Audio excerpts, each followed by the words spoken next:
देश में पैसा ज्यादा हो रहा है, इनफ्लो ज्यादा है और आउटफ्लो कम है, यानी देश में पैसा ज्यादा आ रहा है, देश से कम जा रहा है, यानी देश में ज्यादा आ रहा है। फॉरेन एक्सचेंज रिजर्व होने का मतलब है फॉरेन करेंसीज का रिजर्व होता है, यानी बहुत सारी कंट्रीज की करेंसी इसके अंदर होती है, यानी यूरो, पाउंड, ये सारी चीजें, डॉलर्स वगैरह इसके अंदर होते हैं। जब देश में बूम मार्केट है, बूम मार्केट मतलब देश में अच्छी प्रोडक्शन हो रही है, अब देश में प्रोडक्शन ज्यादा हो रही है तो हम बाहर की कंट्री में एक्सपोर्ट करेंगे, एक्सपोर्ट करेंगे तो देश में पैसा ज्यादा आएगा, देश में पैसा ज्यादा आएगा तो यानी बीओपी सरप्लस की सिचुएशन यहाँ पे होती है। हेलो बच्चों, कैसे हो आप सब? उम्मीद है आप लोग एकदम मस्त हो गए। सो मैं हूँ तान्या मुंजाल।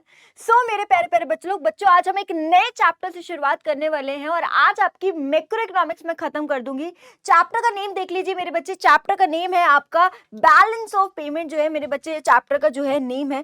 फटाफट से मेरे बच्चे देख लेते हैं इस चैप्टर में हम कौन कौन से टॉपिक्स करने वाले। तो सबसे पहले समझेंगे भाई चैप्टर का नेम बैलेंस ऑफ पेमेंट है, तो सबसे पहले ये समझेंगे कि बैलेंस ऑफ पेमेंट है क्या। उसके बाद समझेंगे करंट अकाउंट क्या है, बैलेंस ऑफ ट्रेड क्या होता है, कैपिटल अकाउंट क्या होता है, ऑफिशियल रिजर्व अकाउंट क्या होता है, equilibrium and disequilibrium in BOP का टॉपिक करने वाले। सबसे इंपॉर्टेंट टॉपिक, इस पूरे चैप्टर का सबसे ज्यादा इंपॉर्टेंट टॉपिक है ऑटोनोमस आइटम्स और अकोमोडेटिंग आइटम्स क्या होती है, ये अच्छे से समझेंगे। एक एक क्वेश्चन आ जाता है, capital account surplus may be a grim indicator, ये टॉपिक आ जाता है। उसके बाद हम समझेंगे कुछ causes of BOP disequilibrium, last में समझेंगे इंपॉर्टेंस ऑफ बीओपी। ये नहीं है, ये गलती से लिखा गया, ठीक है। चलिए जी, तो फटाफट से मेरे बच्चे शुरुआत करते हैं। सबसे पहले समझते हैं मेरे बच्चे बैलेंस ऑफ पेमेंट क्या होता है। क्या है मेरे बच्चे balance of payment? Balance of payment का मतलब क्या है मेरे बच्चे? एक तरह से एक स्टेटमेंट है। बैलेंस ऑफ पेमेंट जो है एक तरह से बीओपी का अकाउंट बनता है। बैलेंस ऑफ पेमेंट जो है मेरे बच्चे एक तरह से स्टेटमेंट है। किस चीज की स्टेटमेंट है? देखो भाई, अगर मैं आपको नॉर्मल से बताऊं, देखो आसान भाषा में आपको समझाती हूँ। देखो हमारा भारत है ना, बाहर की कंट्रीज के साथ बहुत ज्यादा एक्सचेंज करता है। हमारे भारत की और बाहर की कंट्रीज के साथ बहुत सारी ट्रांजेक्शन होती है। तो कभी पैसा आता है हमारे देश में तो कभी पैसा जाता है। देखो सीधी सी बात है, सीधी सी बात है, हमारा भारत बाहर की कंट्रीज का कुछ ना कुछ ट्रांजेक्शन करता रहता है, ठीक है। तो कभी पैसा आता है हमारे देश में तो कभी पैसा जाता है हमारे देश में, हमारे देश से, है ना। तो ये होता ही रहता है, ये ट्रांजेक्शन्स होती रहती है। सो ये बैलेंस ऑफ पेमेंट क्या है? ये एक तरह से स्टेटमेंट है। स्टेटमेंट मैं आपको बता देती हूँ। यहाँ पे जो है मेरे बच्चे हमेशा डेबिट बैलेंस आता है, यहाँ पे मेरे बच्चे क्रेडिट बैलेंस आता है। डेबिट बैलेंस का मतलब होता है आउटफ्लो, आउटफ्लो पैसा देश से जा रहा है, ठीक है। और क्रेडिट बैलेंस का मतलब होता है देश में पैसा आ रहा है, यानी इनफ्लो हो रहा है। और देश से पैसा जा रहा है तो इसको हम नेगेटिव आइटम से जो है डिनोट करते हैं। This is your negative. इसको हम किससे डिनोट करते हैं? नेगेटिव आइटम से जो है डिनोट करते हैं, ठीक है। और ये जो है देश में पैसा आ रहा है तो उसको हम पॉजिटिव आइटम से जो है डिनोट करते हैं। अब ध्यान समझिए, ये है मेरा बच्चे आपका बैलेंस ऑफ पेमेंट का अकाउंट। ये एक स्टेटमेंट है। बीओपी क्या है? एक स्टेटमेंट है। इट इज अ स्टेटमेंट, एक स्टेटमेंट है जो जिसमें हम क्या रिकॉर्ड करते हैं, which all the monetary transaction, जिसमें सारी की सारी मॉनेटरी ट्रांजेक्शन, मॉनेटरी का मतलब है जितनी भी मनी की फॉर्म में ट्रांजेक्शन हो रही है। देखो हमारे देश से पैसा जाता है और देश में पैसा आता भी है। जितनी भी मनी की फॉर्म में ट्रांजेक्शन हो रही है ऑफ अ कंट्री, मतलब हमारे देश की, with rest of the world, यानी बाहर की कंट्री के साथ जो ट्रांजेक्शन हो रही है, वो सारी चीजें हम इसमें क्या करते हैं? रिकॉर्ड करते हैं। अब बात ही करते हैं मैडम हम कौन कौन सी ट्रांजेक्शन को इस स्टेटमेंट के अंदर, इस बीओपी अकाउंट के अंदर जो है मेरे बच्चे क्या करते हैं? रिकॉर्ड करते हैं। देखिए भाई, आप ह्यूमैनिटीज के स्टूडेंट हो तो मे भी आपको थोड़ी सी इसमें दिक्कत आ सकती है। अकाउंट क्या है?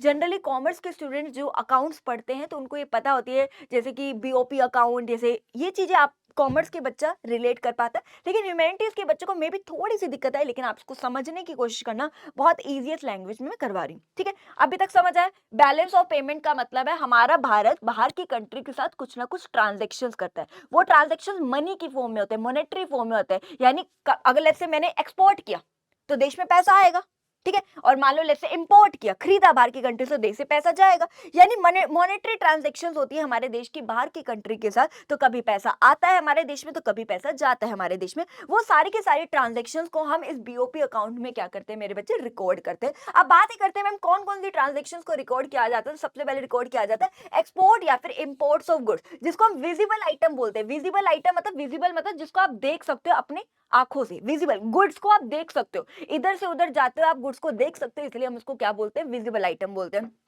क्या बोल रहे हैं, exports of goods. Exports of goods का मतलब है हमारे देश से गुड्स जा रहे हैं, हम बेच रहे हैं बाहर की कंट्रीज में, तो हमारे देश में पैसा आ रहा है, पैसा आ रहा है यानी इनफ्लो हो रहा है कैश का, मतलब हमारे देश में पैसा आ रहा है, इनफ्लो हो रहा है, इनफ्लो हो रहा है, तो हम उसको कहां पे रिकॉर्ड कर देंगे, हम उसको मेरे बच्चे यहाँ पे रिकॉर्ड कर देंगे, कहां रिकॉर्ड कर देंगे, हम इसको क्रेडिट साइड में जो है रिकॉर्ड कर देंगे, यानी इनफ्लो हो रहा है, ठीक है जी। अब सेम इंपोर्ट्स की बात करते हैं, अगर लेट्स से हम बाहर की कंट्री से खरीदते हैं तो देश से पैसा जा रहा है यानी आउटफ्लो हो रहा है, आउटफ्लो हो रहा है, तो हम उसको कहां पे रिकॉर्ड कर देंगे, यहाँ पे रिकॉर्ड कर देंगे। सेम मेरे बच्चे आगे क्या, एक्सपोर्ट या फिर इंपोर्ट्स ऑफ सर्विसेज। सर्विसेज को इनविजिबल आइटम बोला जाता है क्योंकि हम इसको अपनी आईज से, आंखों से देख नहीं सकते, इनविजिबल है, इसलिए हम इसको क्या बोलते हैं, इनविजिबल आइटम बोलते हैं। सर्विसेज आपकी दो प्रकार की होती है, एक होती है आपकी फैक्टर सर्विसेज और एक होती है मेरे बच्चे नॉन फैक्टर सर्विसेज, जो हम आगे मैं आपको डिटेल में करा दूंगी। There are two types of services, एक होती है फैक्टर सर्विसेज, एक होती है आपकी नॉन फैक्टर सर्विसेज, जो हम आगे कराऊंगी। अब फटाफट से देख लीजिए मेरे बच्चे, एक्सपोर्ट या इंपोर्ट्स ऑफ सर्विसेज का मतलब है कि मान लो आपने सर्विसेज दी तो देश में पैसा आएगा, पैसा आएगा यानी इनफ्लो होगा, इनफ्लो होगा तो क्रेडिट साइड में लिख दोगे।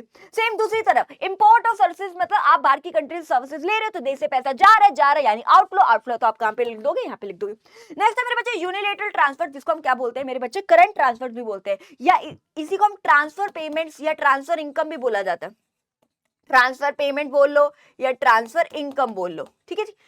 यूनि का मतलब होता है वन, यूनि का मतलब होता है वन साइडेड ट्रांजैक्शन, जिसमें सिर्फ वन साइडेड ट्रांजैक्शन, जिसको मैं करंट ट्रांसफर भी बोल देती हूँ या फिर इसको ट्रांसफर पेमेंट या transfer income. Transfer payment, transfer income तो आपने पढ़ रखा है, कौन से चैप्टर वो, national income and related aggregates में मैंने आपको बताया था ट्रांसफर पेमेंट या ट्रांसफर इनकम क्या होती है। देखो भाई, ट्रांसफर पेमेंट या ट्रांसफर इनकम का मतलब है ऐसी इनकम जो आप कमा रहे हो बिना कोई सर्विसेज दी, है ना, जैसे किसी ने मुझे डोनेशन दे दिया, किसी से मुझे स्कॉलरशिप की फॉर्म में पैसा मिला, वो सब, ठीक है। तो वही बात कर रहे हैं, यूनिलेटरल ट्रांसफर मतलब वन साइडेड ट्रांजैक्शन। इसका मतलब क्या है, या वन साइडेड ट्रांसफर का मतलब है कि आपने उसको कोई सर्विसेज नहीं दी लेकिन फिर भी आप पैसा कमा रहे हो, वन साइडेड ट्रांसफर हुआ ना, टू साइडेड नहीं हुआ, आपने तो कुछ सर्विसेज नहीं दी ना, फिर भी आपको डोनेशन की फॉर्म में या स्कॉलरशिप की फॉर्म में जो है आपको पैसा मिल रहा है। तो देख लीजिए, यूनिलेटरल ट्रांसफर फ्रॉम अब्रॉड, यानी अगर मान लो लेते बाहर की कंट्री से आया पैसा डोनेशन की फॉर्म में या फिर स्कॉलरशिप की फॉर्म में, अपने देश में पैसा है तो हमारे देश में पैसा आ रहा है तो हमको इनफ्लो हो रहा है, इनफ्लो हो रहा है तो हम क्रेडिट साइड में रिकॉर्ड कर देंगे, लिख देंगे।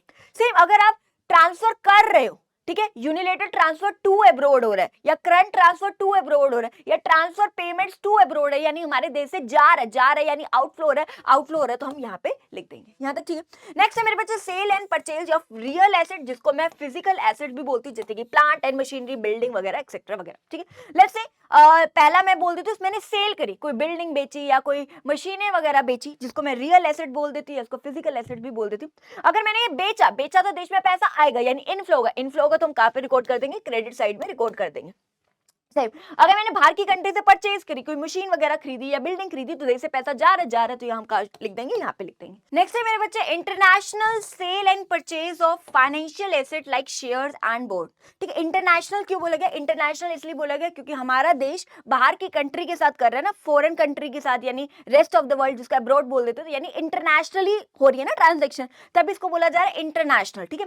क्या बोल रहा है, इंटरनेशनल सेल कर रहे हैं या फिर परचेज कर रहे हैं। लेट्स से अगर मैंने ये सेल करी फाइनेंशियल एसेट्स को, शेयर बॉन्ड वगैरह बेचे, ठीक है, तो देश में पैसा आएगा, देश में पैसा आएगा यानी इनफ्लो होगा, इनफ्लो होगा तो मैं यहाँ पे लिख दूंगी। सेम दूसरी तरफ अगर मैंने लेते बाहर की कंट्री से परचेज किए तो देश से पैसा जाएगा यानी आउटफ्लो, आउटफ्लो को मैं कहाँ पे लिख दूंगी, यहाँ पे लिख दूंगी।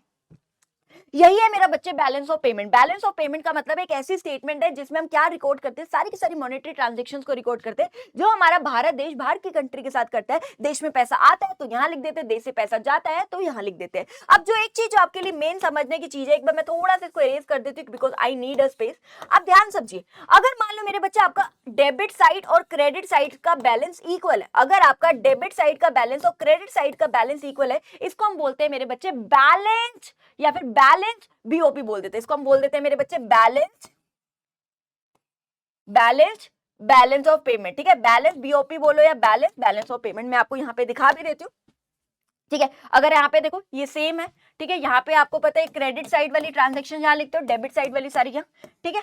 तो लास्ट में क्या करते हैं मेरे बच्चे, अगर आपका डेबिट साइड का बैलेंस और क्रेडिट साइड का बैलेंस इक्वल आ रहा है तो इसको हम क्या बोलते हैं मेरे बच्चे, बैलेंस बीओपी बोलते हैं। अगर डेबिट साइड का बैलेंस और क्रेडिट साइड का बैलेंस अगर आपका इक्वल है तो उसको हम क्या बोलते हैं, बैलेंस बीओपी। लेकिन अगर मान लो अगर ये वाली सिचुएशन, अगर मेरे बच्चे मान लो ये वाली सिचुएशन है, ये वाली सिचुएशन का मतलब है कि आपके खर्चे ज्यादा हो रहे हैं, आउटफ्लो ज्यादा हो रहा है और देश में पैसा कम आ रहा है। इनफ्लो कम है देश में लेकिन आउटफ्लो ज्यादा है, यानी देश में पैसा कम आ रहा है और देश से पैसा ज्यादा जा रहा है, यानी ये डेफिसिट की सिचुएशन है। और इसी को मैं क्या बोलती हूँ मेरे बच्चे, बीओपी, डेफिसिट की सिचुएशन हम इसको क्या करते हैं मेरे बच्चे बोलते हैं। लेकिन दूसरी तरफ अगर मेरे बच्चे मैं चलूं, मान लो अगर ये वाली सिचुएशन है कि देश में पैसा ज्यादा हो रहा है, इनफ्लो ज्यादा है और आउटफ्लो कम है, यानी देश में पैसा ज्यादा आ रहा है, देश से कम जा रहा है, यानी देश में ज्यादा आ रहा है। देश में ज्यादा या ज्यादा आने का मतलब क्या है कि अच्छी बात है, पॉजिटिव, यानी सरप्लस हो रहा है हमारे देश में ना, तो इसको हम बोलते हैं बीओपी सरप्लस, या फिर सरप्लस बीओपी बोल दो या बीओपी सरप्लस बोल दो, एक ही बात है। यही सेम चीज मेरे बच्चे यहाँ पे क्या है लिखी हुई है, उसको अच्छे से देख लीजिएगा।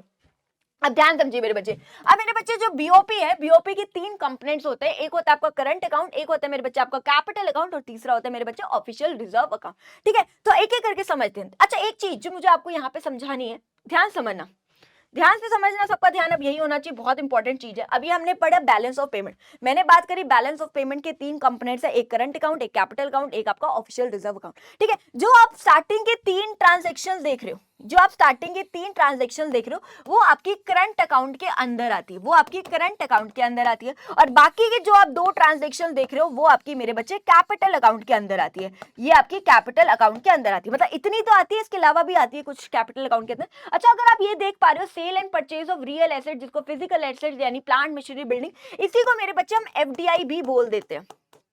एफडीआई का मतलब होता है फॉरेन डायरेक्ट इन्वेस्टमेंट, यानी फॉरेन के लोग हमारे देश में पैसा लेट्स से लगा रहे, लगाने का मतलब वो इन्वेस्ट कर रहे, देश में पैसा लगा रहे, किस में लगा रहे, जैसे कि वो मान लो किसी बिल्डिंग खरीद रहे, कोई मशीन वगैरह खरीद रहे, जैसे बाहर की जितनी भी एमएनसीज वगैरह होती है वो हमारे देश में आती है, बिल्डिंग खरीदती है या फिर पैसा लगाती है, इन्वेस्ट करती है ना, और प्रोडक्शन करती है, उससे मशीनें वगैरह खरीदती है, उससे प्रोडक्शन करती है और जीडीपी में भी कॉन्ट्रीब्यूट करती है। तो एफडीआई से होता क्या, एफडीआई मतलब बाहर के जो इन्वेस्टर्स है हमारे देश में पैसा लगा रहे, किस में पैसा लगा रहे, बिल्डिंग वगैरह खरीद रहे, मशीनें वगैरह खरीद रहे हैं और उससे प्रोडक्शन कर रहे हैं, प्रोडक्शन करके हमारे देश में जीडीपी में भी कंट्रीब्यूशन कर रहे हैं। और जितने भी बाहर की एमएनसीज आती है, मैकडॉनल्ड हो गया, बहुत बड़े बड़े ब्रांड्स हम देखते हैं जो हमारे देश में आते हैं, बिल्डिंग वगैरह खरीदते हैं, मशीनें वगैरह खरीदते हैं, हमारे देश में प्रोडक्शन में कंट्रीब्यूट करते हैं। ठीक है, यानी हमारे देश की जीडीपी में भी कंट्रीब्यूट होता है, इसको हम एफडीआई बोलते हैं। और इसी को मेरे बच्चे international sale and purchase of financial asset, इसी को बेटा हम एफआईआई यानी फॉरेन इंस्टीट्यूशनल इन्वेस्टमेंट भी कहते हैं। फॉरेन इंस्टीट्यूशनल इन्वेस्टमेंट का मतलब है कि बाहर के जो इन्वेस्टर्स है वो हमारे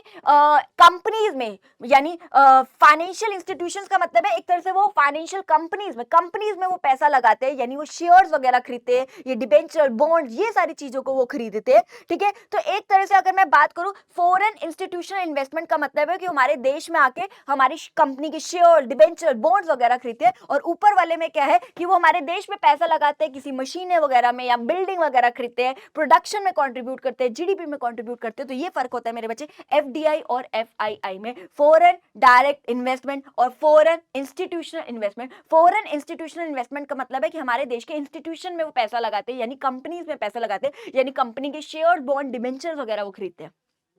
ठीक है, चलिए अब यहां तक क्लियर हो गए। तो भाई मेरे बच्चे बात करें 3 कंपोनेंट्स है, करंट अकाउंट, कैपिटल अकाउंट और ऑफिशियल रिजर्व अकाउंट। सबसे पहले हम बात करते हैं मेरे बच्चे करंट अकाउंट क्या होता है। करंट अकाउंट भी बच्चे यही है कि जो हमारा भारत देश बाहर की कंट्री के साथ ट्रांजैक्शंस कर रहा है, हमारा भारत देश बाहर की कंट्री के साथ मॉनेटरी ट्रांजैक्शंस कर रहा है, और वो ऐसी ट्रांजैक्शन है जिससे हमारे देश की ना ही एसेट पे इंपैक्ट पड़ता है, ना ही कोई लायबिलिटीज पे इंपैक्ट करता है। तो एक बार देख लेते हैं, अगर आप ये ट्रांजैक्शन में हम एक भी करंट अकाउंट बना ही लेते हैं, तो एक करंट अकाउंट बनाते हैं आप, ये आपका करंट अकाउंट। ठीक है, यहाँ पे आपका आता है डेबिट बैलेंस, यहाँ पे आता है मेरे बच्चे आपका क्रेडिट बैलेंस। डेबिट बैलेंस का मतलब होता है कि आउटफ्लो हो रहा है, पैसा जा रहा है देश में, जिसको हम नेगेटिव आइटम से रिप्रेजेंट करते हैं। क्रेडिट बैलेंस का मतलब है देश में पैसा आ रहा है, यानी इनफ्लो हो रहा है, इनफ्लो हो रहा है, यानी जिसको हम पॉजिटिव आइटम से क्या करते हैं, डिनोट करते हैं। यहाँ तक ठीक है सबको, यहाँ तक किसी को कोई दिक्कत नहीं। तो एक बार देख लेते हैं, मैंने बताया था स्टार्टिंग की 3 आइटम्स वो किस में आती है, करंट अकाउंट में, और लास्ट की 2 आइटम्स किस में आती है, कैपिटल अकाउंट में। तो सबसे पहले भाई export and imports of goods, जिसको मैं क्या बोलती हूँ मेरे बच्चे, विजिबल आइटम बोलती हूँ। आपको पता है एक्सपोर्ट कर रही हूँ, एक्सपोर्ट का मतलब है कि मैं गुड्स को बेच रही हूँ, तो देश में पैसा आ रहा है, यानी इनफ्लो हो रहा है। अरे इनफ्लो हो रहा है यानी किसको मैं कहाँ रिकॉर्ड करूंगी, क्रेडिट साइड में। ठीक है, नेक्स्ट इंपोर्ट्स ऑफ गुड्स, यानी देश से गुड्स को बेचा। इंपोर्ट का मतलब क्या है, इंपोर्ट का मतलब मैं बाहर की कंट्री से खरीद रही हूँ, ध्यान समझिए, एक्सपोर्ट का मतलब है बेच रही हूँ तो पैसा आ रहा है। इंपोर्ट का मतलब है मैं बाहर की कंट्री से सामान खरीद रही हूँ तो देश से पैसा जा रहा है यानी आउटफ्लो है। आउटफ्लो है तो मैं कहां पे रिकॉर्ड कर दूंगी, इसको डेबिट साइड में कर दूंगी। इसको विजिबल क्यों बोला जाता है, क्योंकि गुड्स को एक्सपोर्ट इंपोर्ट करते वक्त इधर से उधर जाते वक्त हम देख सकते हैं, विजिबल है ना। नेक्स्ट है मेरे बच्चे एक्सपोर्ट्स और इंपोर्ट्स ऑफ सर्विसेज, यानी एक्सपोर्ट्स और इंपोर्ट्स ऑफ सर्विसेज का मतलब क्या है। सर्विसेज मैं अभी समझा दूंगी, दो प्रकार की, अभी हम आगे बात करेंगे। देखिए इसका मतलब वही सेम चीज, एक्सपोर्ट ऑफ सर्विसेज मतलब अगर मान लो जैसे आपने सर्विसेज दी है बाहर की कंट्री को तो देश में पैसा आएगा यानी इनफ्लो, इनफ्लो यानी क्रेडिट साइड में हम इसको रिकॉर्ड कर देंगे। नेक्स्ट है इंपोर्ट ऑफ सर्विसेज, मतलब आप बाहर की कंट्री से सर्विसेज ले रहे हो यानी देश से पैसा जाएगा यानी आउटफ्लो। आउटफ्लो का मतलब क्या है, आउटफ्लो मतलब कहां पे रिकॉर्ड कर देंगे, डेबिट साइड में हम क्या कर देंगे मेरे बच्चे, रिकॉर्ड कर देंगे। सर्विसेज को हम इनविजिबल आइटम्स बोलते हैं, याद रखने ना। गुड्स का एक्सपोर्ट इंपोर्ट जिसको विजिबल देखा जा सकता है, सर्विसेज को विजिबल आंखों से नहीं कर सकते, ये इनविजिबल आइटम है। नेक्स्ट है मेरे बच्चे यूनिलेटरल ट्रांसफर, जिसको करंट ट्रांसफर भी बोल देते हैं, ट्रांसफर पेमेंट्स वगैरह भी बोल देते हैं, तो ध्यान रखना। यूनिलेटरल ट्रांसफर्स टू अब्रोड का मतलब क्या है कि आपने क्या किया, पेमेंट करी, मतलब डोनेशन करी बाहर की कंट्री में, स्कॉलरशिप दी। टू अब्रोड मतलब देश से पैसा जा रहा है यानी आउटफ्लो। आउटफ्लो मतलब कहां आ जाएगा, आउटफ्लो कहां आ जाएगा, डेबिट साइड में आ जाएगा। या फिर आ जाए यूनिलेटरल ट्रांसफर फ्रॉम अब्रॉड, मतलब बाहर की कंट्री से पैसा आ रहा है, डोनेशन की फॉर्म में, स्कॉलरशिप की फॉर्म में पैसा आ रहा है यानी इनफ्लो। इनफ्लो कहां पे हम कहां कर देंगे, यहां पे रिकॉर्ड कर देंगे। यहां तक ठीक है, यहां तक किसी को कोई दिक्कत नहीं। सर्विसेज अभी मैं समझा दूंगी।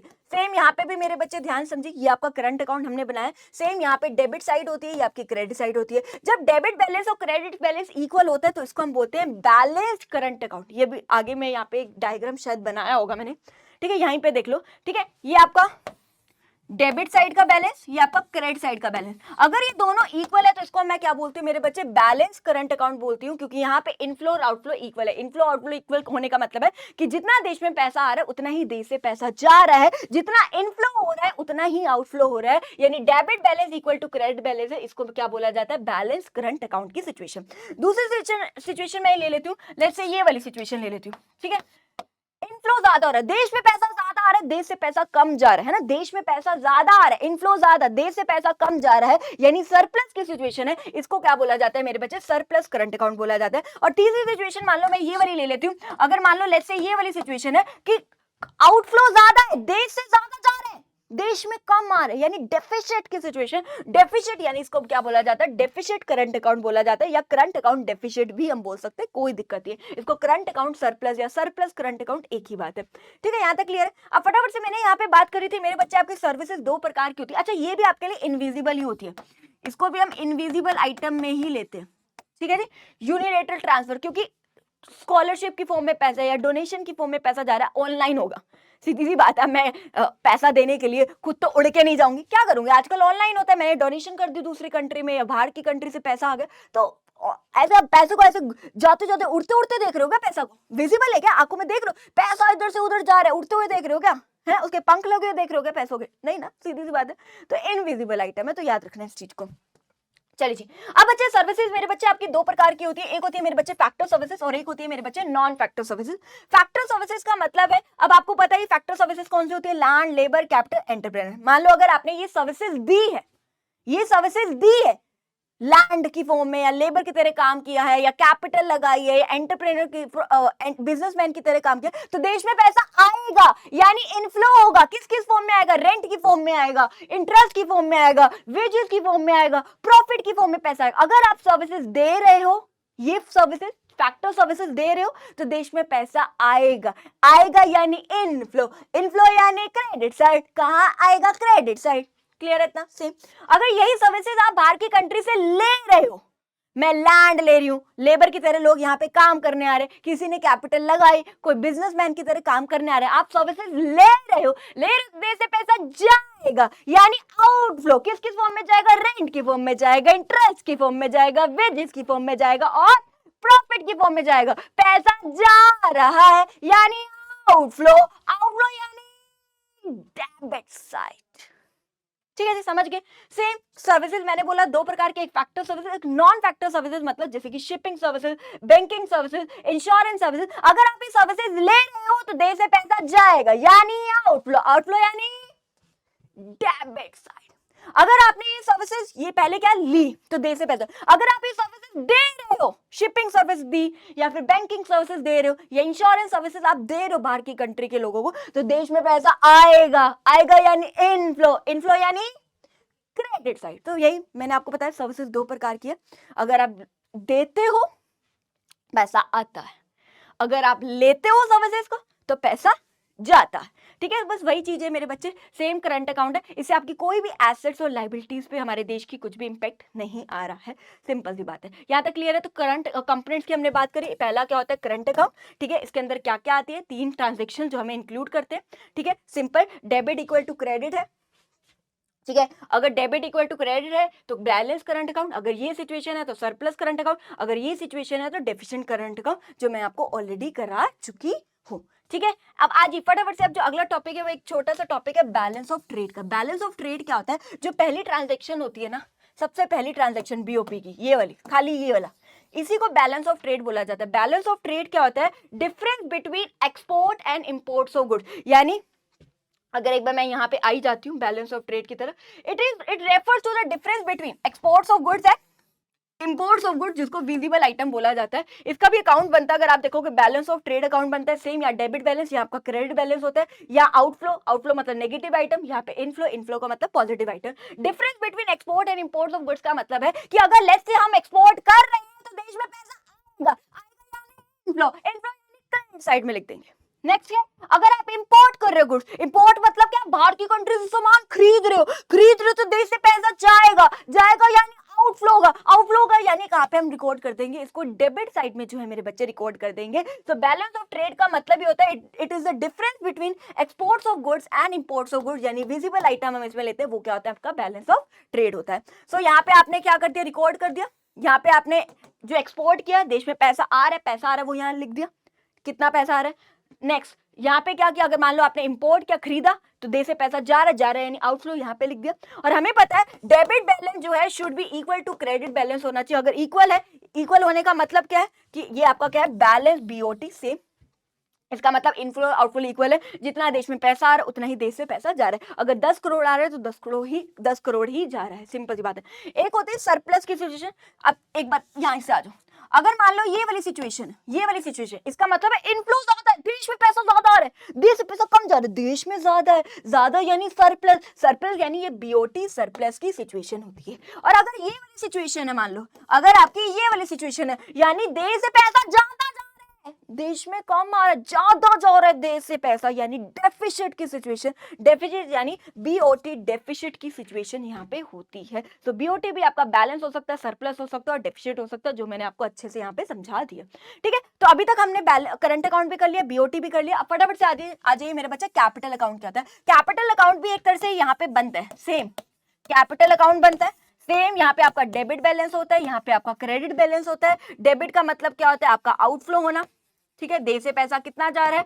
क्रेडिट का मतलब देश में पैसा कितना आ रहा है, इनफ्लो होता है। ठीक है, इसको हम नेगेटिव आइटम से डिनोट करते हैं, इसको हम पॉजिटिव आइटम से डिनोट करते हैं। यहाँ तक ठीक है, चलिए। अब कैपिटल अकाउंट भी एक तरह से स्टेटमेंट है, किस चीज की स्टेटमेंट है, जिसमें हम बाहर की कंट्री के साथ जो भी ट्रांजैक्शंस कर रहे हैं वो सारी चीजें हम इस पे रिकॉर्ड करते हैं। लेकिन ये सारी ट्रांजैक्शन जो है वो एसेट्स और लाइबिलिटीज जो है हमारे देश की अफेक्ट करती है, हमारे देश के एसेट्स को भी इंपैक्ट करती है और हमारे देश की लाइबिलिटीज का मतलब देश पे कुछ ना कुछ कर्जा भी बढ़ता है, इस ट्रांजेक्शन की वजह से हमारे देश पे कोई ना कोई कर्जा भी बढ़ता है।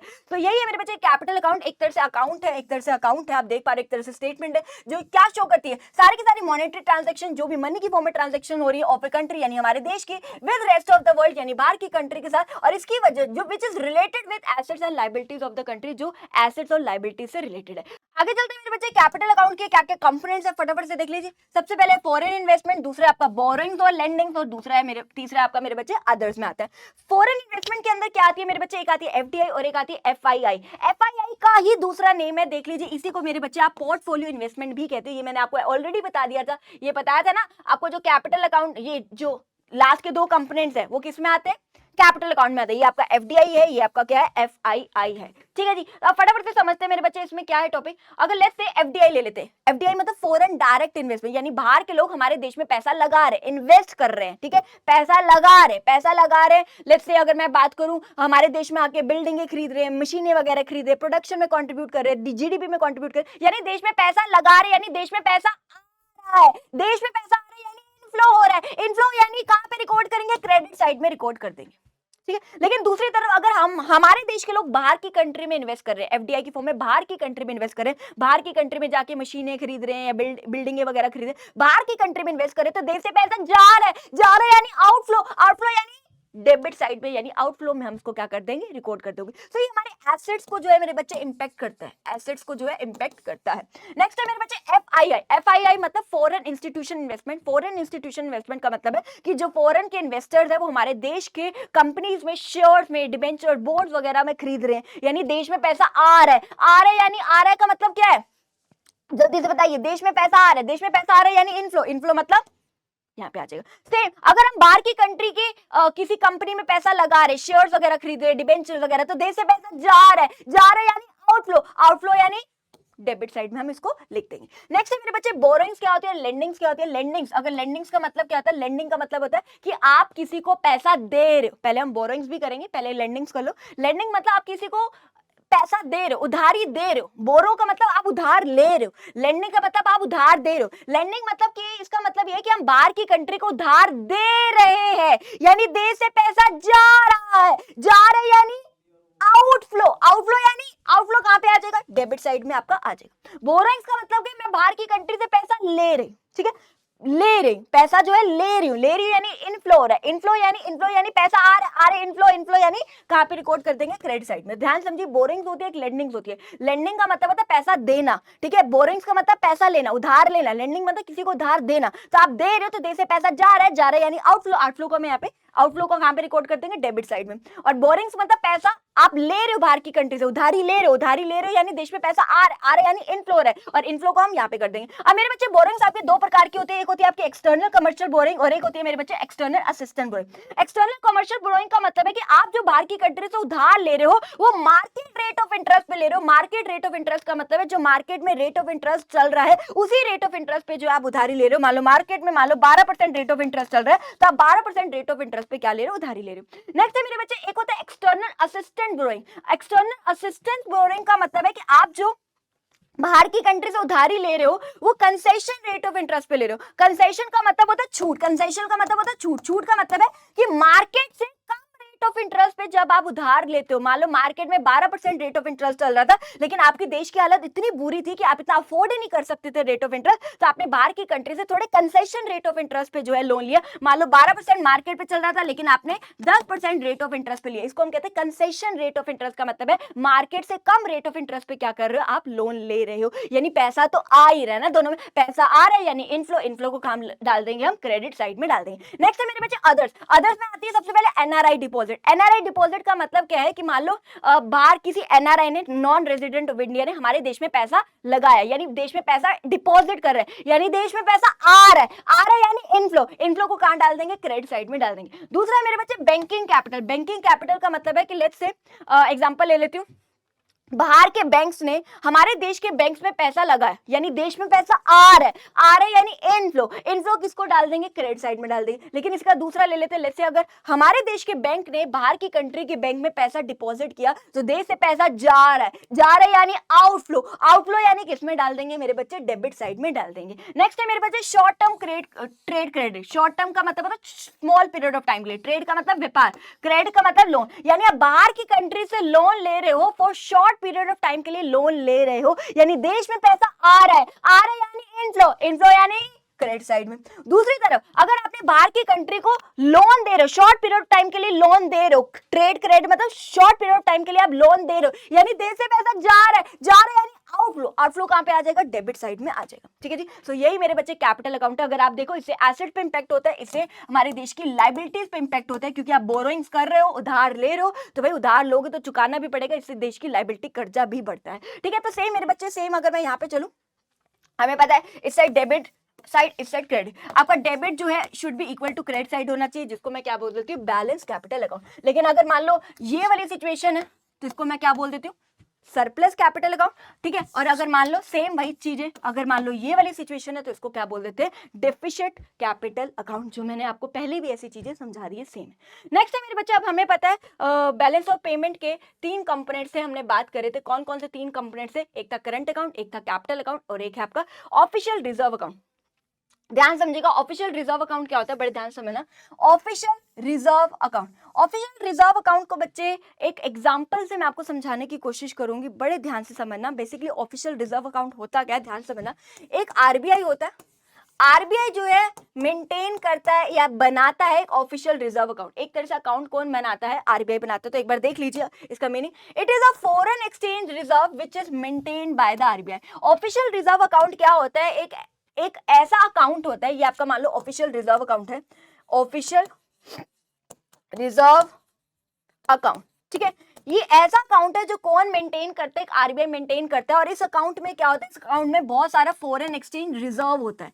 इस अकाउंट के अंदर क्या होता है, इस अकाउंट में फॉरेन एक्सचेंज रिजर्व होता है। फॉरेन एक्सचेंज रिजर्व होने का मतलब है फॉरेन करेंसीज का रिजर्व होता है, यानी बहुत सारी कंट्रीज की करेंसी इसके अंदर होती है, यानी यूरो, पाउंड, ये सारी चीजें, डॉलर्स वगैरह इसके अंदर होते हैं। तो ये क्या है, ये ऑफिशियल रिजर्व अकाउंट एक ऐसा अकाउंट है जो कौन मेंटेन करता है, आरबीआई मेंटेन करता है। और इसके अंदर होता क्या है, इसके अंदर फॉरेन एक्सचेंज रिजर्व्स होते हैं, यानी फॉरेन करेंसीज का रिजर्व होता है इसके अंदर। अब ये है क्या है, ये ऑफिशियल रिजर्व अकाउंट है क्या, तो इसको हम एक एग्जांपल समझेंगे। सबका ध्यान अब सिर्फ यही होना चाहिए, बड़े ध्यान से समझना, ठीक है। देखो मेरे बच्चे, आपको एक चीज जो बड़े ध्यान से समझनी है, हमें ये पता है कि जो हमारा करंट अकाउंट है, जिसको नहीं पता प्लीज देख लीजिए, हमें ये पता है जो करंट अकाउंट का बैलेंस है प्लस कैपिटल अकाउंट का जो बैलेंस होता है प्लस एरर्स और अमीशन जो होते हैं, एरर्स और अमीशन, ठीक है, वो इक्वल टू 0 होना चाहिए। क्या बोल रहा है, करंट अकाउंट का जो भी बैलेंस होता है प्लस कैपिटल अकाउंट का जो भी बैलेंस होता है, एरर्स का मतलब अगर आपसे कोई गलती होगी तो उसमें ऐड कर दो, ओमिशन मतलब अगर आप कोई आइटम भूल गए हो डालना, वो इसमें ऐड कर दो, और उसका बैलेंस जो है वो 0 होना चाहिए। इसको हम बोलते हैं बैलेंस बीओपी, बैलेंस बीओपी या फिर इक्विलिब्रियम। बीओपी इस सिचुएशन में क्या होगी, इक्विलिब्रियम में होगी। बीओपी इक्विलिब्रियम में कब होगी, बीओपी इक्विलिब्रियम में तब होगी जब आपका मेरे बच्चे करंट अकाउंट का बैलेंस प्लस कैपिटल अकाउंट का बैलेंस प्लस एरर्स ओमिशन जो है मेरे बच्चे इक्वल टू क्या होगा, 0 होगा, ठीक है जी। यानी एक तरह से कहने का मतलब ये दोनों इक्वल होने चाहिए, अगर ये दोनों इक्वल होंगे तो ही तो आपका आंसर 0 होगा, सीधी सी बात है। तो क्या, करंट अकाउंट का बैलेंस प्लस कैपिटल अकाउंट का बैलेंस प्लस एरर्स और ओमिशन जो है वो इक्वल टू 0 होनी चाहिए।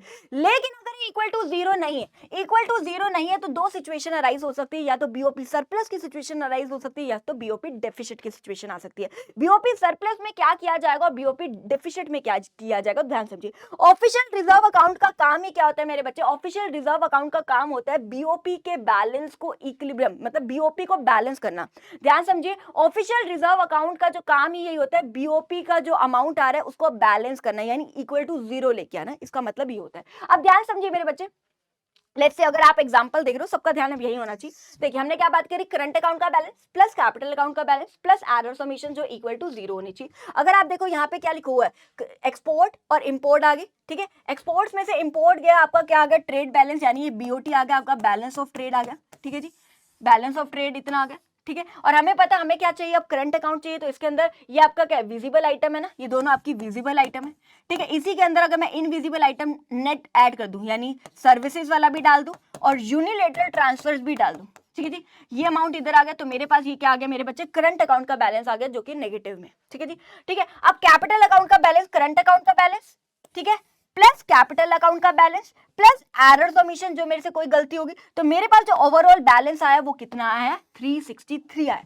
आना कितना चाहिए था, मेरे पास जो बैलेंस आना चाहिए था वो 0 आना चाहिए था। तो ही मैं कहूंगी कि मेरा जो करंट अकाउंट का बैलेंस प्लस कैपिटल अकाउंट का balance plus errors omission should be equal to 0 होना चाहिए था, ये होना चाहिए। बीओपी तब ही इक्विलिब्रियम में होगी, लेकिन यहाँ पे बीओपी इक्विलिब्रियम नहीं है, बीओपी डिसइक्विलिब्रियम की सिचुएशन आ रही है। डिसइक्विलिब्रियम का मतलब है यहाँ तो अगर आप देख रहे हो कितना बैलेंस बच रहा है, 363 बैलेंस बच रहा है। 363 बैलेंस बचने का मतलब है पॉजिटिव बैलेंस बच रहा है, यानी किस चीज की सिचुएशन है, ये हमारी मेरे बच्चे बीओपी सरप्लस की सिचुएशन है। किस चीज की सिचुएशन है मेरे बच्चे, हमारी ये जो है बीओपी सरप्लस की सिचुएशन है। इस सिचुएशन में क्या किया जाएगा, इस सिचुएशन में क्या करती है, आप ध्यान समझिए, इस सिचुएशन में हम ऑफिशियल रिजर्व अकाउंट का इस्तेमाल करते हैं ताकि ये जो 363 बैलेंस पॉजिटिव का बचा है इसको हम क्या लेके आ सके, 0, क्योंकि हमें क्या चाहिए, बीओपी कब इक्विलिब्रियम में होगा, जब वो उसका अमाउंट कितना होगा, जीरो होगा, वो कब बैलेंस होगा, जीरो। तो इसके लिए हम ऑफिशियल रिजर्व अकाउंट यूज करेंगे। अब ध्यान समझिए ऑफिशियल रिजर्व अकाउंट का यहाँ पे क्या काम है, ध्यान समझिए, देखिए ध्यान से समझना। ये हमें पता है आरबीआई है, आरबीआई क्या करती है, एक ऑफिशियल रिजर्व अकाउंट मेंटेन करती है, इसके अंदर फॉरेन एक्सचेंज रिजर्व रहता है। अब यहाँ पे देखिए मेरे बच्चे, यहाँ पे क्या है 363 जो है, ध्यान से समझना, मैं यहाँ पे लिख देती हूँ, यहाँ पे जो है मेरे बच्चे 363 पॉजिटिव का बचा, लेकिन मुझे क्या चाहिए, जीरो चाहिए, तभी बीओपी क्या होगी, इक्विलिब्रियम में होगी। तो इसके लिए मुझे क्या करना होगा, यहां से निकालना पड़ेगा, क्योंकि ये जो 363 यूएस मिलियन डॉलर मेरे पास एक्स्ट्रा है, मुझे जीरो करना है, तो मुझे यहां से निकालना होगा। और मैं कहां डालूंगी, ये जो इतना अमाउंट है 363 यूएस मिलियन डॉलर, जो इतने अमाउंट है वो मैं कहां डालूंगी, इसको मैं बच्चे ऑफिशियल रिजर्व अकाउंट में डिपॉजिट कर दूंगी, ऑफिशियल रिजर्व अकाउंट में डाल दूंगी। इससे होगा क्या, मेरा ऑफिशियल रिजर्व अकाउंट क्या है, बढ़ जाएगा। इससे मेरा ऑफिशियल रिजर्व अकाउंट क्या हो जाएगा, बढ़ जाएगा, बढ़ना, देख रहे हो, इससे क्या होगा, मेरा ऑफिशियल रिजर्व अकाउंट बढ़ जाएगा, और मेरा जो बीओपी का बैलेंस है वो क्या आ जाएगा, इक्विलिब्रियम में आ जाएगा, यानी जीरो आ जाएगा। ऑफिशियल रिजर्व अकाउंट जब बढ़ता है तो उसको हम नेगेटिव साइन से डिनोट करते हैं। देखो यहाँ पे उल्टा होता है, कोई चीज बढ़ती है तो जनरली हम उसको पॉजिटिव से डिनोट करते हैं, लेकिन यहाँ पे जो बढ़ रही है इसको हम उल्टा करते हैं, इसको हम नेगेटिव से करेंगे। जो चीज कम होती है, डिक्रीज होती है, उसको नेगेटिव से करना चाहिए, लेकिन यहाँ पे हम पॉजिटिव से करेंगे। ध्यान समझिए क्या मैं समझा रही हूँ। देखिए मेरे बच्चे, मैं आपको दोबारा से समझा देती हूँ, प्लीज सबका ध्यान यही होना चाहिए। अब यहाँ पे मेरे पास बीओपी सरप्लस की सिचुएशन आई है, लेकिन मुझे इक्विलिब्रियम के आने के लिए यहाँ पे होना चाहिए, तो मैं क्या कर दूंगी, यहाँ से निकाल दूंगी और कहाँ डाल दूंगी, ऑफिशियल रिजर्व अकाउंट में डाल दूंगी, जिसकी वजह से मेरा ऑफिशियल रिजर्व अकाउंट क्या हो जाएगा, बढ़ जाएगा, इंक्रीज हो जाएगा। तो ऑफिशियल रिजर्व अकाउंट का काम ही यही होता है, बीओपी के बैलेंस को इक्विलिब्रियम में करना। इक्विलिब्रियम मतलब ये एक बैलेंस लेके आना, इसका काम होता है ऑफिशियल रिजर्व अकाउंट का, ठीक है जी। लेकिन अगर मान लो दूसरी सिचुएशन आ गई, ये तो सरप्लस की सिचुएशन थी, अगर मान लो डेफिसिट की सिचुएशन होती, 363 नेगेटिव का बचता, डेफिसिट की सिचुएशन होती, लेकिन हमें तो क्या लेके आना है, जीरो, मतलब इतना कमी है पैसे की, पैसा कम है, नेगेटिव में, यानी इसके अंदर इतना पैसा और डालना पड़ेगा ताकि जो है एक बैलेंस हो जाए, बीओपी का जो है अमाउंट, बीओपी जो है हमारी बैलेंस हो जाए, है ना। बीओपी बैलेंस कब होगी, जब ये जीरो होगा, तो हमें इतना डालना पड़ेगा। तो कहां से डालूंगी, तो मैं ऑफिशियल रिजर्व अकाउंट का इस्तेमाल करूंगी, यहां से निकाल के यहां पे डाल दूंगी, जिससे मेरा ऑफिशियल रिजर्व अकाउंट क्या हो जाएगा, डिक्रीज हो जाएगा, कम हो जाएगा। और याद रखना, डिक्रीज होना इसको हम पॉजिटिव साइन से जो है डिनोट करते हैं, क्योंकि यहाँ पे इसको निकाल के मैंने यहाँ डाला, तो इसके लिए मैंने कुछ ना कुछ पॉजिटिव किया। तो याद रखना, मैं यहाँ पे लिख देती हूँ, या एक चीज याद रखना, जब इंक्रीज होता है आपका ऑफिशियल रिजर्व अकाउंट तो इसको हम नेगेटिव साइन से डिनोट करते हैं, जब डिक्रीज होता है हमारा ऑफिशियल रिजर्व अकाउंट इसको हम पॉजिटिव साइन से डिनोट करते हैं, उल्टा होता है यहाँ पे। इस चीज को याद रख लेना, बस यही है मेरे बच्चे, यही है। तो ध्यान समझिए ऑफिशियल रिजर्व अकाउंट का काम क्या है, ऑफिशियल रिजर्व अकाउंट का काम ये है बीओपी को बैलेंस करना, कि अगर मान लो आपकी बीओपी सरप्लस की सिचुएशन आ रही है, डेफिसिट की सिचुएशन में आ रही है, लेकिन हमें तो यहाँ पे लेके आना है, तो ऑफिशियल रिजर्व अकाउंट का इस्तेमाल किया जाता है बीओपी को बैलेंस करने के लिए। यहाँ तक सबको क्लियर है, यहाँ तक किसी को कोई दिक्कत नहीं। अब ध्यान समझिए मेरे बच्चे, एक चीज जो आपको ध्यान से समझनी, ये जो बीओपी का बैलेंस आ रहा है, इससे ऊपर वाली जो भी आइटम्स होती है, इससे ऊपर वाली जो भी आइटम्स होती है, इसको बोला जाता है मेरे बच्चे above the line, above the item या फिर above the line item of BOP, above the line item of BOP इसको बोला जाता है, क्योंकि बीओपी के बैलेंस से ऊपर, above है ना, above the line item BOP, और जो बीओपी के नीचे वाला जो ऑफिशियल रिजर्व अकाउंट में जिसमें मूवमेंट हो रही है, या तो ऑफिशियल रिजर्व अकाउंट बढ़ता है या कम होता है, जो भी है, इसको बोला जाता है मेरे बच्चे below the line item of BOP, below the line item of BOP. तो यही है मेरे बच्चे, एक बार देख लीजिए ऑफिशियल रिजर्व अकाउंट क्या होता है। It is a foreign exchange reserve which is maintained by RBI, ये तो मैंने आपको बता ही दिया है। एक आरबीआई होती है जो ऑफिशियल रिजर्व अकाउंट को मेंटेन करती है, और जिसके अंदर क्या होता है, फॉरेन एक्सचेंज का रिजर्व होता है, ठीक है। This account is used to balance the BOP, ये ऑफिशियल रिजर्व अकाउंट का हम इस्तेमाल ही क्या करते हैं, ताकि बीओपी को बैलेंस करने के लिए। बीओपी कब बैलेंस होगी, जब वो इक्वल टू जीरो होगी। अगर वो इक्वल टू जीरो नहीं है, या तो बीओपी सरप्लस की सिचुएशन आएगी, या तो बीओपी डेफिसिट, जो मैंने आपको यहाँ पे दोनों सिचुएशन करके दिखाई है, ठीक है मेरे बच्चे। If the official reserve account increases, बोल रहा है कि ऑफिशियल रिजर्व अकाउंट बढ़ रहा है। ऑफिशियल रिजर्व अकाउंट बढ़ने का मतलब क्या है, ध्यान से देख लीजिए, दोबारा से करा रही हूँ, फिर मत बोलना नहीं समझ आया।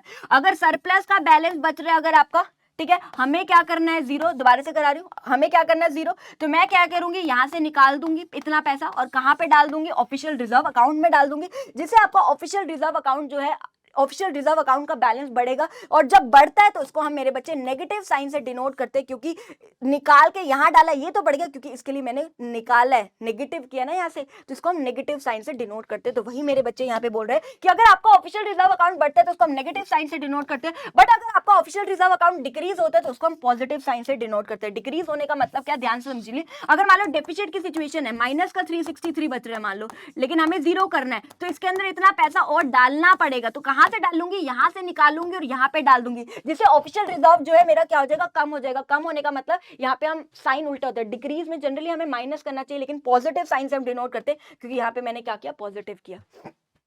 ठीक है, अब ध्यान समझिए, इसी को मेरे बच्चे below the line item of BOP भी बोलते हैं। इसी को ऑफिशियल रिजर्व अकाउंट को हम क्या बोलते हैं मेरे बच्चे, below the line item of BOP भी बोलते हैं। अब ध्यान से समझिए, जो एक सबसे जरूरी बात है, क्या बोल रहे हैं, if official reserve is a part of capital account, कह रहा है, ध्यान समझिए, अगर कैपिटल अकाउंट का, अगर ऑफिशियल रिजर्व अकाउंट इस कैपिटल अकाउंट का ही पार्ट है, अगर ऑफिशियल रिजर्व अकाउंट इस कैपिटल अकाउंट का ही पार्ट है, तो आपका बीओपी का बैलेंस हमेशा ही जीरो आएगा।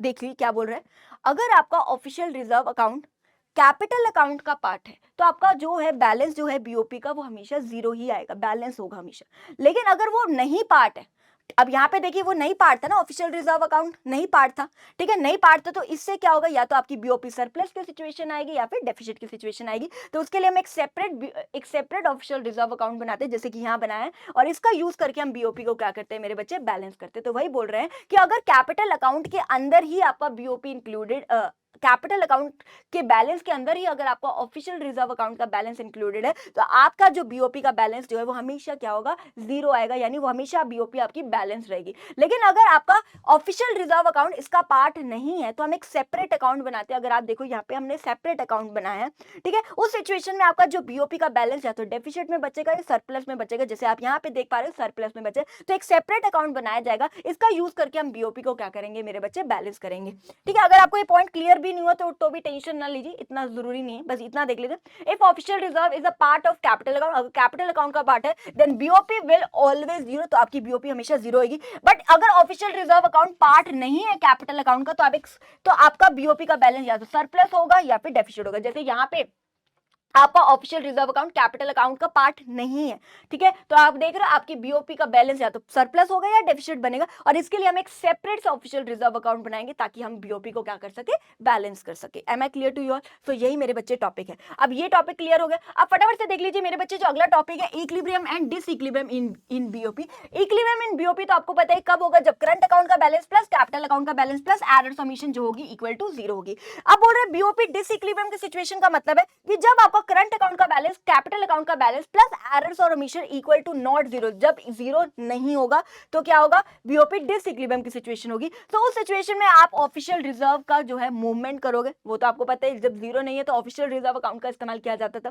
ठीक है। अगर बीओपी डिसइक्विलिब्रियम है तो दो सिचुएशन हो सकती है, या तो बीओपी सरप्लस हो सकती है या बीओपी डेफिसिट हो सकती है। बीओपी सरप्लस का मतलब है कि अगर आपका जो बीओपी का बैलेंस है वो पॉजिटिव में बच रहा है, ठीक है, लेकिन हमें तो क्या लेना है, जीरो। ये हमारा क्या होता है, आरबीआई होती है, इसके अंदर क्या होता है, ऑफिशियल रिजर्व अकाउंट मेंटेन करती है।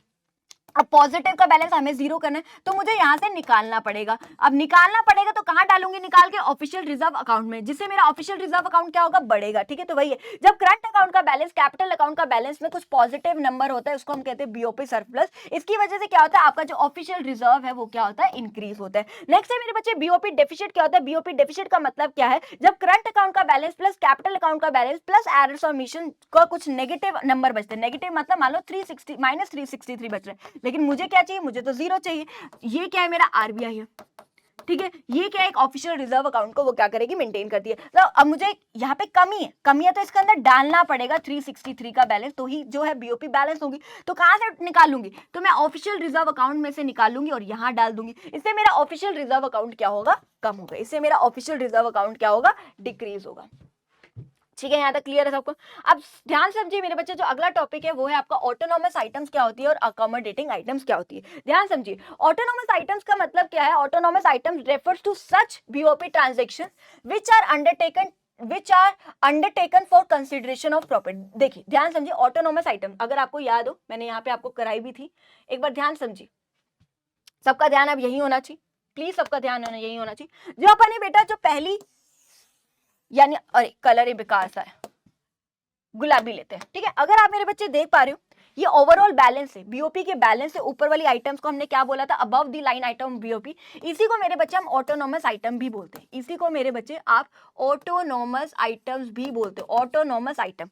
और ये जहाँ पे ऑफिशियल रिजर्व में मूवमेंट हो रही है इसी को मेरे बच्चे हम अकोमोडेटिंग आइटम बोलते हैं, अकोमोडेटिंग आइटम बोलते हैं। अकोमोडेटिंग आइटम का मतलब है इसकी वजह से आपके बीओपी जो है बैलेंस होता है, ठीक है। ये बीओपी डिसइक्विलिब्रियम की जो सिचुएशन अराइज होती है ना, इसको ये बैलेंस करने में हेल्प करता है ऑफिशियल रिजर्व का अकाउंट, इसको हम बोलते हैं अकोमोडेटिंग आइटम। तो यही है मेरे बच्चे। अगर आप देखो ऑटोनोमस आइटम्स क्या है, जिसको जो क्यों करी जाती है, प्रॉफिट इसका पर्पस है। अब अगर आप यहाँ पे देखिए ये ट्रांजेक्शन क्यों करी जा रही है, एक्सपोर्ट इंपोर्ट, ये क्यों किया जा रहा है, ऑब्वियसली इसलिए किया जा रहा है ताकि प्रॉफिट वगैरह कमाया जा सके। तो ऑटोनोमस आइटम का जो मेन पर्पस है वो क्या होता है, प्रॉफिट कमाना। जो अकोमोडेटिंग आइटम है उसका जो पर्पस प्रॉफिट कमाना नहीं, अकोमोडेटिंग आइटम का जो मेन पर्पस है वो आपके बीओपी को बैलेंस करना है।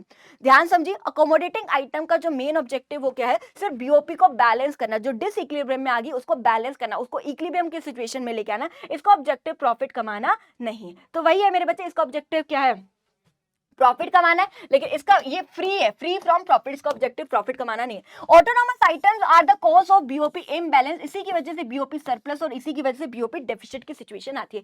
क्या बोल रहा है, ऑटोनोमस आइटम्स की वजह से, इसकी वजह से जो है आपकी बीओपी का जो बैलेंस सरप्लस में आता है या फिर डेफिसिट की सिचुएशन में आती है। यानी यही कारण है जिसकी वजह से आपकी बीओपी डिसइक्विलिब्रियम की सिचुएशन आती है। अकोमोडेटिंग आइटम्स क्या होती है मेरे बच्चे, अकोमोडेटिंग आइटम्स क्या है, जो हेल्प करती है, आर मीन टू रीस्टोर या फिर करेक्ट द बीओपी इम्बैलेंस। जो बीओपी इम्बैलेंस हो गई, बीओपी इम्बैलेंस का मतलब है जो बीओपी का करंट अकाउंट आ रहा है, बीओपी सरप्लस अकाउंट आ रहा है, अकोमोडेटिंग आइटम का काम होता है उसको बैलेंस करना, उसको ठीक करना, उसको एक बैलेंस, मतलब देख पा रहे हैं ना, ऑफिशियल रिजर्व अकाउंट ही तो होता है। इसमें हम क्या करें, ये जो अकोमोडेटिंग आइटम होती है यानी ये, इसका काम क्या है, बीओपी को बैलेंस करना, जो प्रॉब्लम बीओपी सरप्लस या डेफिसिट की सिचुएशन आई है ना उसको ठीक करना, उसको बैलेंस करना, उसको रीस्टोर करना, ठीक है। नेक्स्ट क्या है, ऑटोनोमस आइटम में involve the movement of goods across the border, यानी एक्सपोर्ट और इंपोर्ट होती है गुड्स वगैरह का। ऑटोनोमस आइटम्स में क्या होती है, किस चीज की मूवमेंट होती है, गुड्स या फिर गुड्स की मूवमेंट होती है। आप देख पा रहे हो यहाँ पे किसकी मूवमेंट होती है, गुड्स या सर्विसेज की यहाँ पे जो है मूवमेंट होती है, अगर आप यहाँ पे देख पा रहे हो। लेकिन अकोमोडेटिंग आइटम में किसकी मूवमेंट होती है, यहाँ पे जो है ऑफिशियल रिजर्व अकाउंट की जो है यहाँ पे मूवमेंट होती है। यहाँ पे किसकी मूवमेंट होती है, यहाँ पे ऑफिशियल रिजर्व की जो है मेरे बच्चे मूवमेंट होती है। तो ये बोला these item involve the movement of official reserve, जो कौन मेंटेन करके रखती है, आरबीआई मेंटेन करके रखती है। ऑटोनोमस आइटम्स को हम क्या बोलते हैं, above the line item of BOP बोलते हैं, इसको हम below the line item of BOP बोलते हैं। ये तो आपको पता ही है, ये तो हमें पता ही है। ऑटोनोमस आइटम्स को हम क्या बोलते हैं, above the line item of BOP, और इसको क्या बोलते हैं मेरे बच्चे, below the line item of BOP बोला जाता है। सेम है मेरे बच्चे और कुछ भी नहीं। यहाँ तक क्लियर हो गया सबको। अब बोल रहे अगला क्वेश्चन जो आ रहा है, ध्यान समझिए, अगला क्वेश्चन है capital account surplus may be a grim indicator. Capital account का सरप्लस बैलेंस बच रहा है। सरप्लस का मतलब क्या कि हमारे देश में पैसा ज्यादा आ रहा है। तो जो देश में पैसा आ रहा है वो किसी भी फॉर्म में आ सकता है, एफडीआई की फॉर्म में भी आ सकता है, बोरोइंग्स की फॉर्म में भी आ सकता है, अदर डिपॉजिट्स की फॉर्म में भी, मतलब किसी भी फॉर्म में आ सकता है। कह रहे may be a grim indicator, grim का मतलब होता है वार्निंग इंडिकेटर हो सकता है भाई हमारे देश के लिए। अब कैसे भाई, कैपिटल अकाउंट सरप्लस, मतलब देश में तो पैसा आ रहा है तो देश के लिए वार्निंग कैसे हो सकती है, क्यों नहीं हो सकती। क्या पता जो देश में पैसा आ रहा है वो बोरोइंग्स की वजह से ज्यादा आ रहा हो हमारे देश में पैसा। क्या पता मेरे बच्चे जो हमारे देश में पैसा आ रहा है वो बोरोइंग्स की वजह से आ रहा हो, हम उधार ले रहे हैं उसकी वजह से हमारा कैपिटल अकाउंट का सरप्लस ज्यादा हो रहा है, और ये तो देश के लिए लायबिलिटी क्रिएट कर रहा है। लायबिलिटी का मतलब है देश के ऊपर कर्जा हो रहा है, भाई कर्जा बढ़ रहा है, क्योंकि अगर उधारी ली है तो ब्याज के साथ उधार चुकाना भी तो पड़ेगा देश को। तो ये तो देश के लिए उधारी हो रही है, एक तरह से कर्जा हो रहा है हमारे देश के लिए, जो एक अच्छी सिचुएशन है। ज्यादा किसी भी देश पे कर्जा होना भी अच्छी बात नहीं है। तो यही बोल रहे कैपिटल अकाउंट सरप्लस जो है एक देश के लिए वार्निंग हो सकता है, बिल्कुल हो सकता है। क्या पता जो मेरा कैपिटल अकाउंट का सरप्लस आ रहा है वो बोरिंग्स की वजह से आ रहा है, और बोरिंग्स कर रहे हैं तो देश के ऊपर कर्जा बढ़ रहा है, और कर्जा बढ़ रहा है तो ये देश के लिए क्या है, अच्छी बात नहीं है, क्योंकि कर्जा तो चुकाना भी पड़ेगा। चलिए नेक्स्ट है मेरे बच्चे, what cause disequilibrium in BOP, की क्या कारण है कि आपका जो बीओपी है वो डिसइक्विलिब्रियम की सिचुएशन आती है। डिसइक्विलिब्रियम का मतलब है या तो बीओपी सरप्लस की सिचुएशन आ रही है या मेरे बच्चे बीओपी डेफिसिट की सिचुएशन आ रही है, ठीक है। तो यहाँ पे 3 कॉजेज है। अगर ये आपको टॉपिक नहीं मिला तो चैप्टर के एंड में चलना, जहाँ पे शायद एबिलिटी जोन वगैरह होता है, वहां पे देखना, वहां पे आपको टॉपिक मिल जाएगा, और ये टॉपिक करके जाना आपको। 3 सिचुएशन हो सकती है बीओपी क्या कारण है कि बीओपी डिसइक्विलिब्रियम की सिचुएशन आ रही है, यानी बीओपी सरप्लस हो रही है या फिर बीओपी डेफिसिट की सिचुएशन आ रही है। तो तीन कारण हो सकते हैं, एक इकोनॉमिक फैक्टर, एक पॉलिटिकल फैक्टर और एक सोशल फैक्टर। इकोनॉमिक फैक्टर का मतलब बड़े ध्यान समझना, इकोनॉमिक फैक्टर जो बिजनेस से रिलेटेड फैक्टर्स होते हैं। सबसे पहला huge development expenditure. Huge development expenditure का मतलब है कि हम अपने देश में बहुत खर्चा कर रहे हैं। अब देश में खर्चा कर रहे हैं तो हम अपने देश में चाह रहे हैं नई नई टेक्नोलॉजी, ये सब इनोवेशन लेके आए, अपने देश में डेवलपमेंट करना चाह रहे हैं। तो इस वजह से हम क्या करें, बाहर की कंट्री से बहुत ज्यादा इंपोर्ट कर रहे हैं, टेक्नोलॉजी को इंपोर्ट कर रहे हैं, कुछ भी इंपोर्ट कर रहे हैं, क्योंकि हम अपने देश में क्या करना चाह रहे हैं, डेवलपमेंट करना चाह रहे हैं। तो बाहर की कंट्री से बहुत ज्यादा इंपोर्ट कर रहे हैं। मान लो अब इंपोर्ट कर रहे हैं यानी देश से पैसा जा रहा है, जा रहा है यानी आउटफ्लो हो रहा है, आउटफ्लो हो रहा है यानी किस चीज की सिचुएशन आ रही है, बीओपी डेफिसिट की सिचुएशन आ रही है। नेक्स्ट है मेरे बच्चे बिजनेस साइकिल। बिजनेस साइकिल का मतलब क्या होता है, बड़े ध्यान समझना, ये ध्यान से समझना बच्चे, ये होती है एक बिजनेस साइकिल। ऊपर होता है मेरे बच्चे बूम मार्केट, जिसको हम बुलिश मार्केट भी बोलते हैं, बूम बोल लो, बुलिश बोल लो, ठीक है। ये होता है आपका बेरिश मार्केट, जिसको डिप्रेशन भी बोला जाता है। ये होता है आपका रिसेशन, और ये होती है मेरे बच्चे रिकवरी की सिचुएशन। ये होती है मेरे बच्चे रिकवरी की सिचुएशन।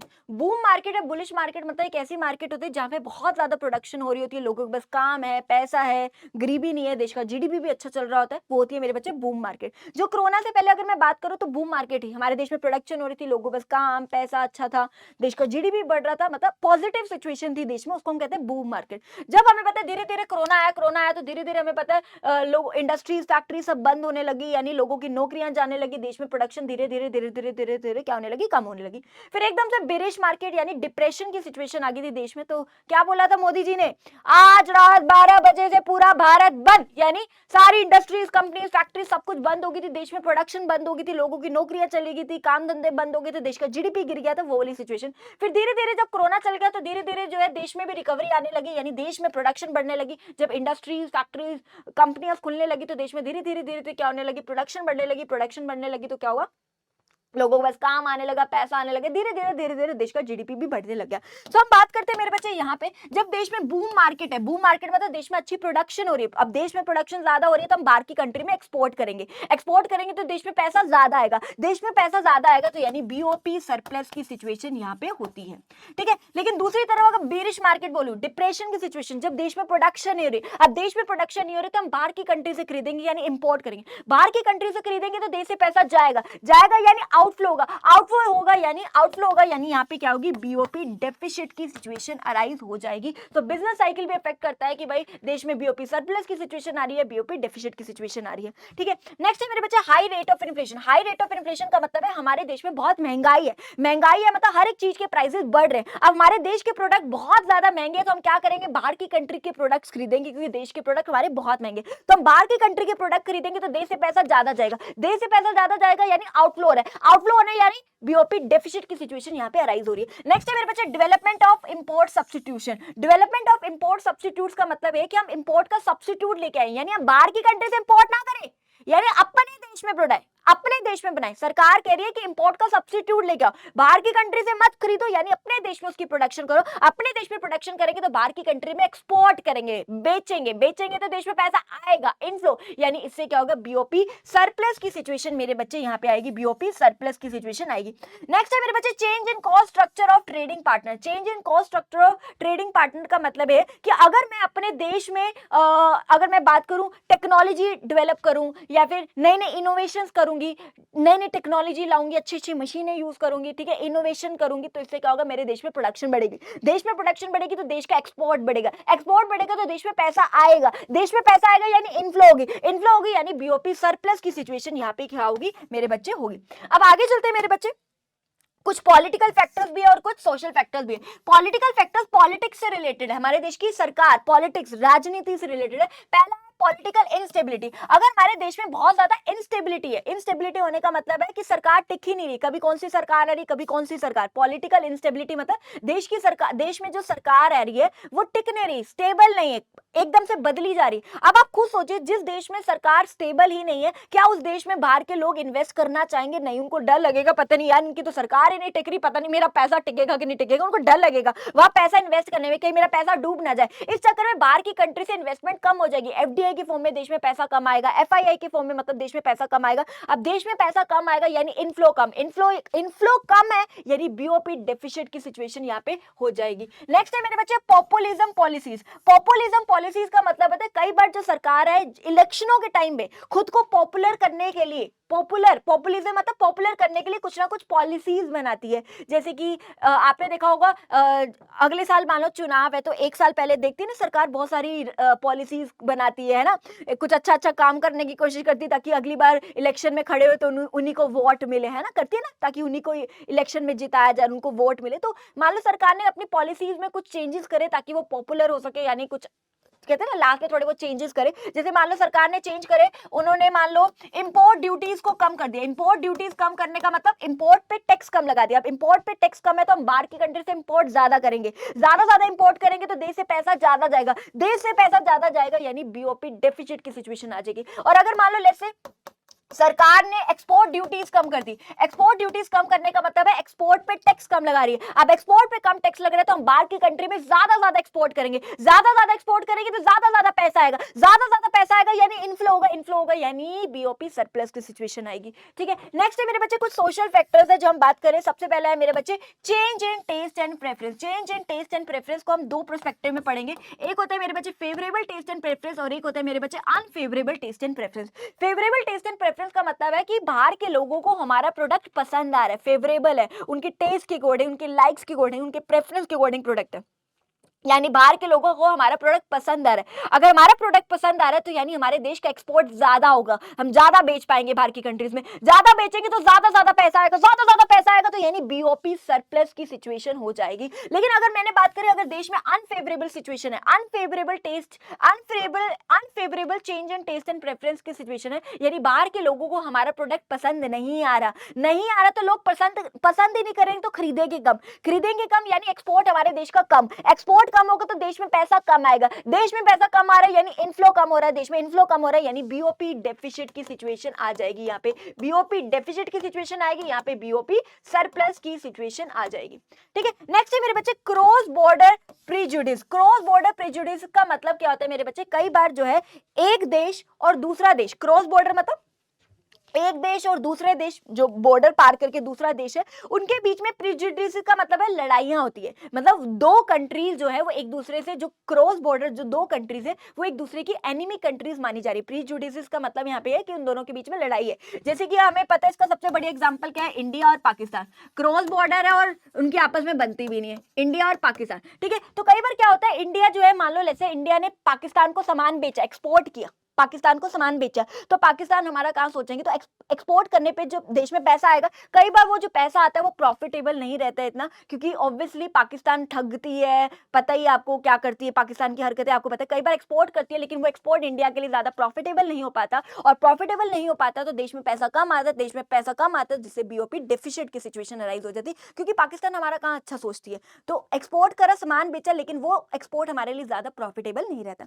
और कई बार क्या होता है हमारा भारत पाकिस्तान से कई बार इंपोर्ट करता है, कई बार ऐसा होता है कि हमें पाकिस्तान से कुछ खरीदना पड़ रहा है, सामान खरीदना पड़ रहा है, मान लो कोई एक ऐसा प्रोडक्ट है जो पाकिस्तान ही सिर्फ बनाता है, एग्जांपल ले लेती हूँ, तो मुझे पाकिस्तान से सामान खरीदना पड़ रहा है तो देश से पैसा जा रहा है, तो कई बार पाकिस्तान तो हमारा बुरा ही चाहेगी आपको पता है, तो पाकिस्तान से सामान खरीदा हमने तो देश से पैसा जाएगा हमें पता है ना, तो कई बार पाकिस्तान से सामान खरीदना ज्यादा एक्सपेंसिव पड़ जाता है और मेरे पास कोई ऑप्शन भी नहीं रहता कि मैं दूसरी कंट्री दूसरे देश से खरीद पाऊं, क्योंकि वो सिर्फ प्रोडक्ट मान लो सिर्फ पाकिस्तान ही बनाती है, तो मैंने पाकिस्तान से सामान खरीदा तो मेरे देश से, हमारे देश से पैसा जा रहा है, वो प्रोडक्ट हमारे लिए बहुत एक्सपेंसिव कर दिया पाकिस्तान ने, अरे भारत को बेचना है महंगा करो लूटेंगे इनको, वैसे लूटती है। ठीक है, तो क्या है फटाफट से ध्यान समझिए, तो पाकिस्तान से सामान खरीदा इंपोर्ट किया तो वो जो इंपोर्ट किया वो कई बार हमारे लिए ज्यादा एक्सपेंसिव हो जाता है, देश से पैसा ज्यादा जा रहा है, देश से पैसा ज्यादा जा रहा है यानी आउटफ्लो ज्यादा हो रहा है यानी बीओपी डेफिसिट की सिचुएशन आ जाती है। तो वही बात कर रहे हैं, अगर दो कंट्रीज के बीच में आपस में नहीं बनती है तो इंपोर्ट एक्सपोर्ट करना से,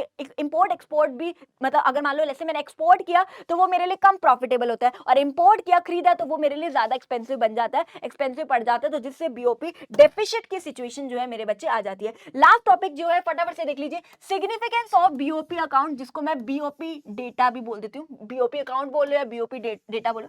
सिग्निफिकेंस का मतलब होता है मेरे बच्चे इंपॉर्टेंस, सिग्निफिकेंस का मतलब क्या होता है मेरे बच्चे? इंपॉर्टेंट। यानी बीओपी अकाउंट आपने देखा, बीओपी अकाउंट हमने पढ़ा, बीओपी क्या है? बीओपी होता क्या है? बीओपी एक statement, it is a account, it is a statement जिसमें हम क्या रिकॉर्ड करते हैं? हमारे देश की और बाहर की कंट्रीज के बीच में जो भी मॉनेटरी ट्रांजेक्शन्स हो रही है हम यहाँ पे रिकॉर्ड करते हैं। देश में पैसा आता है तो वहाँ यहाँ रिकॉर्ड करते हैं, देश से पैसा जाता है तो यहाँ पे हम रिकॉर्ड करते हैं। ठीक है जी, यही होती है हमारी, क्या होती है? ये होती है हमारा बीओपी अकाउंट, जिसको मैं बीओपी, सिंपल सी बात है, बीओपी अकाउंट बोल लो या फिर बैलेंस ऑफ पेमेंट अकाउंट, कुछ मर्जी बोलो, एक ही बात। ठीक है, अब इसके फायदे क्या? सबसे पहले क्या? Financial status of domestic economy. Domestic का मतलब हम भारत की बात करें, हमें हमारे देश की फाइनेंशियल स्टेटस के बारे में पता चल पाता है कि हमारे देश में कितना पैसा आ रहा है, हमारे देश से कितना पैसा जा रहा है, हमें उसके बारे में पता चल पाता है। नेक्स्ट है net factor income from abroad के बारे में पता चल पाता है। Net factor income from abroad का मतलब होता है factor income from abroad minus factor income to abroad. मुझे ये पता चल पाता है कि बाहर की कंट्री से हमारे देश में कितना पैसा आ रहा है और हमारे देश से बाहर की कंट्री में कितना पैसा जा रहा है। मुझे पता चल पाता है ना कि बाहर की कंट्री से हमारे देश में कितना पैसा, उसको मैं यहाँ डालती हूँ, हमारे देश से बाहर की कंट्री में किस मतलब आउटफ्लो कितना हो रहा है उसको मैं यहाँ डालती हूँ, तो यही हमें पता चल पाता है कि हमारे देश में कितना पैसा आ रहा है बाहर की कंट्री से, ठीक है, और हमारे देश से कितना पैसा जा रहा है बाहर की कंट्री में। ये सारी चीजों के बारे में मुझे पता चल पाता है। एक्सपोर्ट्स और इंपोर्ट्स के बारे में पता चल पाता है कि हमारे देश के एक्सपोर्ट्स कितना है, इंपोर्ट्स कितना है, वो हमें पता चल पाता है। मार्केट पोटेंशियल के बारे में पता चलता है, यानी हमारे मार्केट की, हमारी डोमेस्टिक मार्केट, हमारे देश की जो मार्केट है उसका पोटेंशियल पता चल पाता है। अगर जैसे मैंने यहाँ से देखा कि एक्सपोर्ट ज्यादा हो रहा है, हमारे देश का एक्सपोर्ट ज्यादा हो रहा है, तो मैं देख पा रही हूँ कि हमारी मार्केट स्ट्रॉन्ग है, हमारे इंडियन मार्केट स्ट्रॉन्ग है, मतलब हमारे प्रोडक्ट को बाहर के लोग पसंद कर रहे हैं, है ना। और लेट्स से अगर मान लो इंपोर्ट ज्यादा, हमारे देश का इंपोर्ट ज्यादा होने का मतलब है हमारे देश की मार्केट थोड़ी स्ट्रॉन्ग नहीं है, हमारे देश के लोग जो हमारे देश के लोग अपने देश का प्रोडक्ट ज्यादा अच्छे से पसंद नहीं कर रहे, बाहर का प्रोडक्ट ज्यादा अच्छे से पसंद कर रहे, मतलब मार्केट पोटेंशियल के बारे में पता चल पाता है हमें, हमारे देश की मार्केट के बारे में पता चल पाता है। एक्सपोर्ट ज्यादा तो मतलब हमारे देश का जो प्रोडक्ट है बाहर के लोग भी पसंद कर रहे हैं, तो हम इससे पता चलता है कि हमारी मार्केट कितनी स्ट्रॉन्ग है।